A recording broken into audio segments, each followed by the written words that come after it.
El libro de Génesis capítulo 1, versículo 1 y 2 dice lo siguiente: En el principio creó Dios los cielos y la tierra estaba desordenada y vacía, y las tinieblas estaban sobre la faz de la tierra del abismo, y el Espíritu de Dios se movía sobre la faz de las aguas. Durante muchos años yo creí, al igual que muchas personas, muchos hijos de Dios y muchos teólogos, que la tierra quedó desolada, en desorden y en tinieblas, como se describe en el versículo 2 de Génesis 1, por consecuencia de una guerra, una gran guerra, la cual había producido una especie de cataclismo en el mundo espiritual, de tal magnitud que todo fue destruido, pero no fue así. Aunque sí hubo una guerra, esta no fue en su totalidad la causa del escenario que Génesis 1:2 describe de la tierra. Para comprender las causas de este escenario debemos comprender primero la naturaleza de Dios y así comprender qué fue lo que verdaderamente sucedió, además de una guerra entre Génesis 1:1 y Génesis 1:2. En el Nuevo Testamento la palabra mundo se atribuye al vocablo griego cosmos, que significa sistema de cosas. En el libro de Génesis es utilizado el vocablo hebreo eretz, que significa tierra, y que ha sido relacionado con el griego cosmos. Primeramente debemos comprender que la tierra de Génesis 1:1 existía antes de la tierra que habitamos. Mirando este escenario desde una dimensión espiritual, el mundo o la tierra ya existía. La tierra era un principado que había sido entregado a un querubín protector, cuyo nombre era Lucifer. Lucifer, según las escrituras, era perfecto en todos sus caminos. Esto significa que andaba y gobernaba en obediencia y conforme a la voluntad del Padre. Ezequiel 28, 14 y 15 dice lo siguiente: Tú, querubín grande protector, yo te puse en el santo monte de Dios, allí estuviste, y en medio de las piedras de fuego te paseabas. Perfecto eras en todos tus caminos desde el día en que fuiste creado hasta que se halló en ti maldad. La Escritura también nos dice que Lucifer se paseaba entre las piedras de fuego, que en algunas versiones bíblicas se ha traducido como estrellas, lo cual se refiere a los gobernantes que estaban a su mismo nivel jerárquico, algunos de ellos a cargo de otros principados, o tenían función de gobierno bajo el liderazgo que delegó Dios a Lucifer. Y así es como hemos conocido las estructuras jerárquicas de los ángeles. Lucifer se movía donde era honrado, respetado y solicitado. Ezequiel 28:16 dice lo siguiente: A causa de la multitud de tus contrataciones fuiste lleno de iniquidad y pecaste, por lo que yo te eché del monte de Dios y te arrojé de entre las piedras de fuego, oh querubín protector. Miremos la versión de la Nueva Traducción Viviente en este texto, en el contexto más completo. Es Ezequiel también 28, del 16 ahora hasta el 19. Dice lo siguiente: Tu abundante comercio te llevó a la violencia y pecaste. Entonces te expulsé en deshonra de la montaña de Dios. Te eché, guardián poderoso, del lugar que tenías entre las piedras de fuego. Tu corazón se llenó de orgullo debido a tu gran belleza. Tu sabiduría se corrompió a causa de tu amor por el esplendor. Entonces te arrojé al suelo y te expulsé a la mirada curiosa de los reyes. Profanaste tú santuarios con tus muchos pecados y tu comercio deshonesto. Entonces hice brotar fuego de tu interior y te consumí. Te reduje a cenizas en el suelo a la vista de todos los que te miraban. Todos los que te conocían se horrorizaban de tu destino. Has llegado a un final terrible y dejarás de existir. Lucifer tenía la confianza del Padre Yahweh. Era muy eficiente. El principado que se le había confiado para que lo cuidara y lo administrara era entonces como un modelo de prosperidad. ¿Es correcto utilizar el término prosperidad? Claro que sí. Recordemos que el reino de Dios es un imperio, el cual se extiende, crece y prospera. El reino de los cielos no ha dado evidencia de haber permanecido estático. El mover de Dios es implacable desde la eternidad hasta la eternidad. A Lucifer Dios le permitió ser partícipe de esta prosperidad. Isaías 9:7 dice lo siguiente: lo dilatado de su imperio y la paz no tendrán límites sobre el trono de David y sobre su reino, disponiéndolo y confirmándolo en juicio y en justicia desde ahora y para siempre. El cielo de Jehová de los ejércitos hará esto. Este texto confirma la dimensión poderosísima del reino de los cielos. Sin embargo, confirma también que hubo un momento en el que el imperio se contuvo. Esto fue debido a una división provocada por Lucifer. Pero a partir de la venida de Jesucristo y su victoria en la cruz, nuevamente fue restaurado el imperio por la eternidad. Lo que ya sabemos es que esta contracción fue por una rebelión, la rebelión de Lucifer. Esta historia bíblica es bien conocida, pero debemos confirmar que Lucifer no fue incitado por alguien más. El pecado y la maldad pueden surgir de manera intrínseca, como lo afirma la Escritura. ¿Quién te fascinó? Es la expresión con la que el profeta Ezequiel enuncia una pregunta que Dios le hace a Lucifer. En esta expresión el profeta Ezequiel da a entender que el Padre conoce perfectamente la respuesta. Nada más lo fascinó, sino que la maldad y el pecado, como lo enuncia el apóstol Santiago, pueden hacer de nuestras propias concupiscencias. Dios confrontó a Lucifer cuando éste estaba hechizado con su propia persona, debido a la capacidad que Dios le había dado en lo que concierne a gobierno, a sus dones, a sus talentos. Lucifer creyó que podía ser como Dios en cuanto a tomar su libre determinación y así decidir él mismo el rumbo del principado, de la tierra. Lucifer entonces se enamoró de sí mismo y se llenó de vanidad. Y esta es la misma fórmula que usó para hacer caer al hombre. Las Escrituras describen cuando a través de una serpiente fascinó a Eva, la mujer de Adán. Aunque Lucifer sabía de antemano que nadie puede ser como Dios, pero su fascinación por sí mismo lo corrompió, lo cegó y lo engañó. Lo explicaré de una forma más simple. Lucifer no era ningún tonto como para pretender declararle la guerra a Dios, ¿verdad? Él simplemente creyó que reunía los atributos para gobernar su propio principado, pero sabía que Dios es invencible y que a Dios no se le puede quitar el trono. Sin embargo, por la bondad y generosidad de Dios que había mostrado para con él, por la forma en la que fue creado en un diseño perfecto, Lucifer creyó que si lograba fascinar a todo el principado con argumentos poderosos, evitaría que Dios tomara cartas para destruirlo a él y a sus seguidores. Lucifer confiaba más en sus encantos que en su capacidad de pelear. Sabía que el trono de Dios es eterno, inmutable e invencible, y que antes de su existencia misma y antes de haber sido creados los cielos, el Padre Yahweh ya era. Entonces, habiendo tenido éxito en todas las cosas emprendidas, Lucifer se fascina consigo mismo, se deja invadir por su propia vanidad y lanza una declaración de independencia. Esta es la verdadera esencia de la rebelión de Lucifer contra el gobierno del Padre, una declaración de independencia. Sin duda alguna, es tiempo de conocer con precisión la fórmula de la rebelión. Lucifer hasta cierto punto la comprendió cuando ya había sido víctima de su propia concupiscencia, y después de esto ha sido capaz de utilizar esta fórmula repetidas veces en contra de la humanidad. Las Escrituras nos instruyen que es necesario que no ignoremos acerca de las maquinaciones del diablo.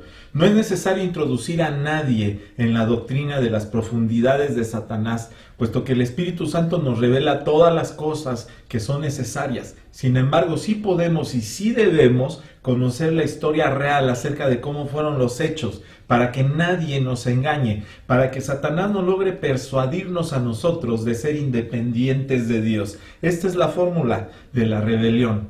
La vanidad produce codicia y la codicia produce finalmente rebelión. Vanidad es tener un concepto más alto de sí mismo que el que se debe tener, que nos inclina a buscar nuestro propio beneficio, nuestro bienestar personal antes que cualquier otra cosa, sin tomar en cuenta a nadie ni a nada. Es la pasión por uno mismo. Podría decirse que la vanidad es lo opuesto a la humildad, y la altivez es una actitud que la evidencia, pero la vanidad es la raíz principal de la rebelión. Luego vemos que la vanidad da a luz a la codicia, la cual es la distorsión de lo que nos pertenece y de lo que nos ha sido dado desde lo alto. La codicia no contempla el derecho legal respecto a la posesión de algo, ni contempla la justicia ni la sabiduría, mucho menos contempla el amor a Dios y al prójimo, ni el respeto a la heredad ajena. Finalmente, tenemos el fruto de esta raíz, la rebelión. Para dar un significado más preciso al término rebelión, vamos a agregarle un adjetivo. Rebelión es insubordinación. Volviendo al punto central de nuestro tema, tenemos que la tierra entonces era un principado que formaba parte muy importante del reino de Dios invisible. Era la base del universo, pero se encontraba fundamentada en el ámbito espiritual. Por tanto, su dimensión era diferente a la que nosotros conocemos. La declaración de independencia se planeó en lo oculto por alguien cuyo corazón ya había sufrido una desconfiguración, y la rebelión trajo tinieblas al corazón de Lucifer, al igual que al corazón de todos sus séquitos de seguidores.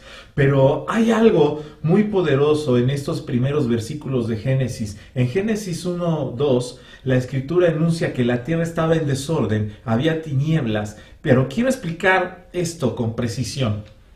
La naturaleza de Dios es incompatible con el pecado. Entonces, la naturaleza de Lucifer se desconfiguró en su totalidad. Ya no había luz en él. Lo único que había eran tinieblas, y por consecuencia esta nueva configuración de tinieblas ya no respondió al orden de gobierno de Dios, y como consecuencia había desorden en la tierra. Lucifer, ahora Satanás, recibió consecuentemente un juicio de desafuero, porque como príncipe era necesario quitarle el cargo de manera legal. La Escritura dice en Juan 6:11 que el Espíritu Santo da testimonio de este juicio, porque el príncipe de este mundo ha sido juzgado. Lo más fuerte, y que tal vez no hemos podido comprender en el Espíritu, es que el principado, es decir, la tierra, se desconfiguró completamente por causa de la rebelión, por causa del gobierno antagónico que estaba ahora sobre ella. Quiero compartirle a usted un principio absoluto del reino de Dios.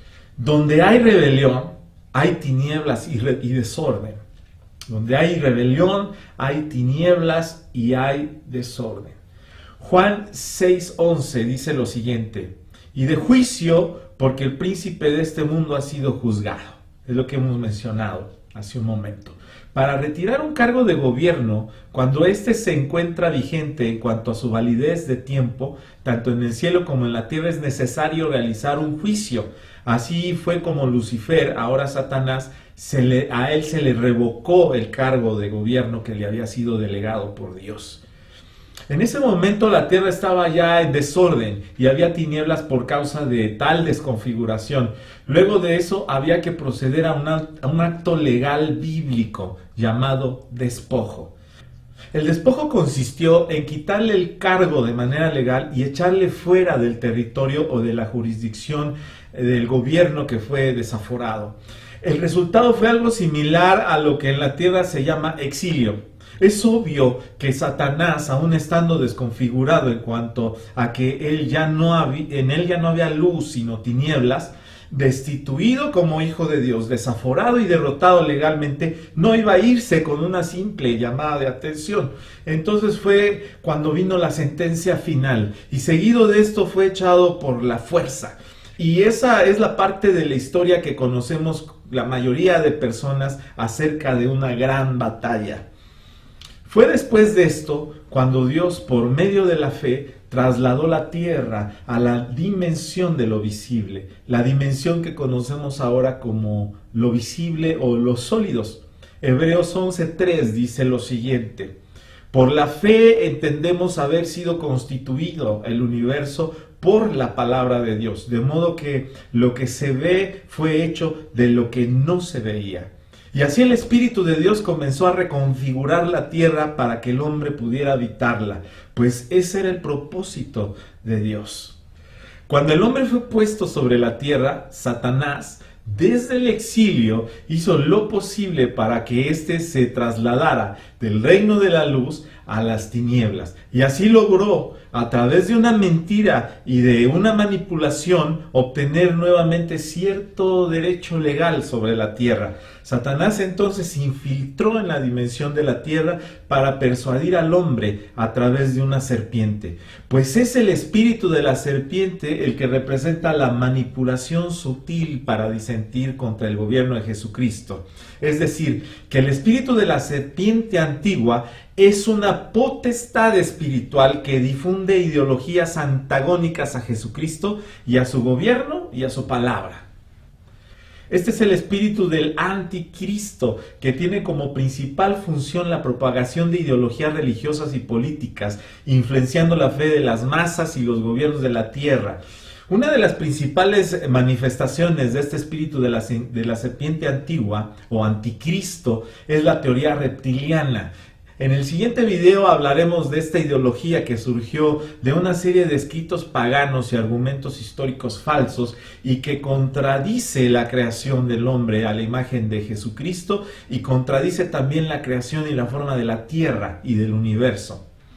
Regresando a nuestro tema principal, entendemos que la desconfiguración en la genética de Lucifer se extendió territorialmente, así como a todas las huestes angelicales a las que él fascinó y decidieron seguirlo.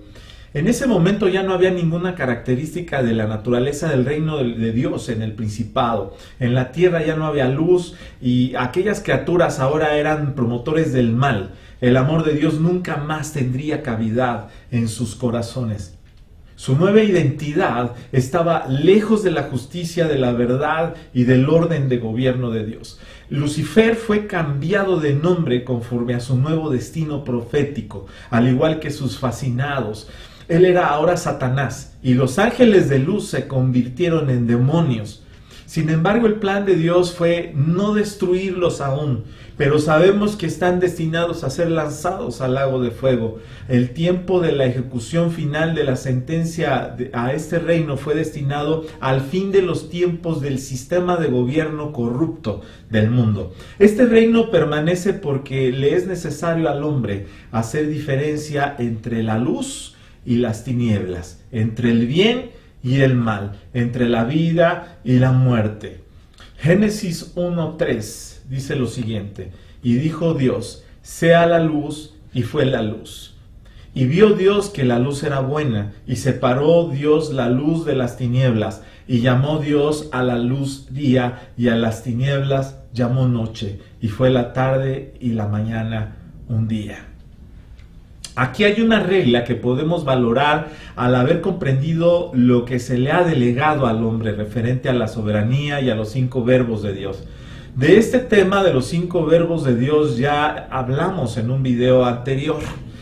Esta soberanía significa un blindaje legal por el cual Satanás no puede inferir de manera directa en el gobierno o en los gobiernos de la tierra. Esto también tiene que ver con la naturaleza física de la nueva dimensión a la que fue trasladada la tierra.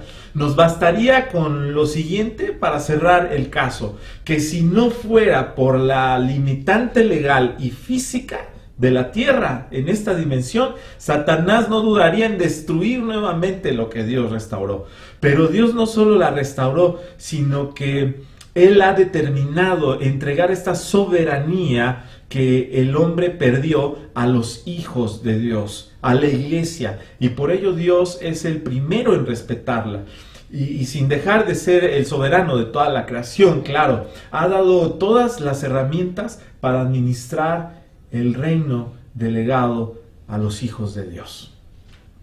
1 Pedro 2:9 dice lo siguiente: mas vosotros sois linaje escogido, real sacerdocio, nación santa, pueblo adquirido por Dios, para que anunciéis las virtudes de aquel que os llamó de tinieblas a su luz admirable. Me despido de ustedes mandándoles un gran abrazo hasta donde estén. Yo soy Abel Gil, transmitiendo desde la Ciudad de México. Recuerden seguirnos en Facebook y YouTube, El Tabernáculo TV. Vamos a estar publicando más videos referentes al gobierno de Jesucristo y el posicionamiento profético de los hijos de Dios. Bendiciones.